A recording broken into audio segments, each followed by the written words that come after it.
Anem a incloure l'últim tipus de preguntes que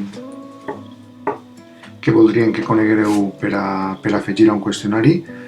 Ara mateixa, per a que vegereu com arribar fins al curs, estem a la pantalla principal, com vegeu.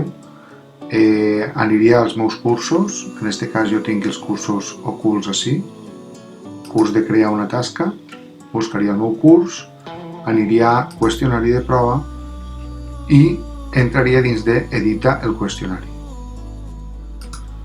Si editem el qüestionari ja m'apareixen ací les 3 preguntes que tenia i seria afegir una última pregunta. Aquesta pregunta que anem a afegir és una pregunta molt senzilla, que és la pregunta d'opció múltiple. Afegim pregunta d'opció múltiple.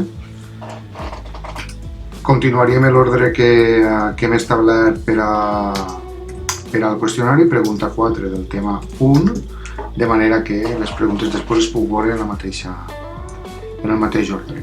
El text de la pregunta podria ser, per exemple, quins tipus de pregunta hi ha a arbres. Si voleu que posem una imatge també,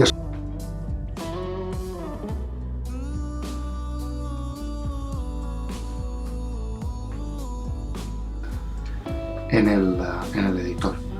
La puntuació per defecte es posa ací, podríem posar la puntuació quan es considerarem oportú. Una retracció general seria les respostes que vosaltres donaríeu per a donar-li feedback a l'alumne. Aquesta opció és important perquè és la que ens indica si només una de les respostes que anem a triar serà correcta o si n'hi ha múltiples respostes. En aquest cas anem a posar múltiples respostes perquè n'hi ha més d'un tipus de preguntes globals. Ara ja, així seria molt senzill, afegiríem d'omplir which.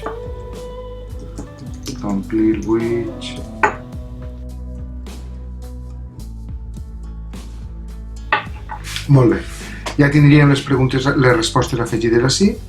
Ara simplement, així és una opció molt senzilla, que simplement si volem posar les opcions sense numerar, posant ABC, posant etc. Això és molt senzill. I així a continuació hauríem de posar la qualificació. En la qualificació, si n'hi ha, en aquest cas n'hi haurien 1, 2 i 3 respostes correctes, jo hauria de posar-li un 33% del valor de cada pregunta. Un 33% a esta i un 33% a esta.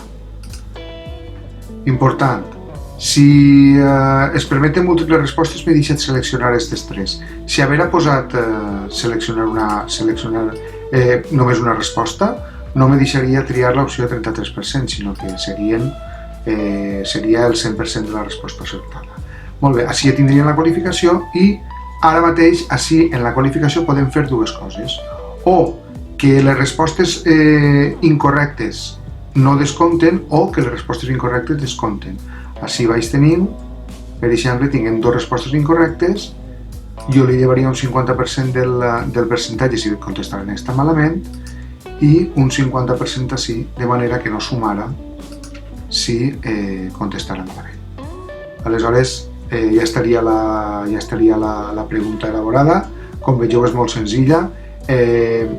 De cada resposta es pot posar una retroacció per a que l'alumne entenga què és el que li hem preguntat. Es pot posar un vídeo amb aplaudiments, es pot posar una imatge dient molt bé, es pot escriure un comentari concret parlant de la resposta correcta i la incorrecta, que això ja és a gust del consumidor.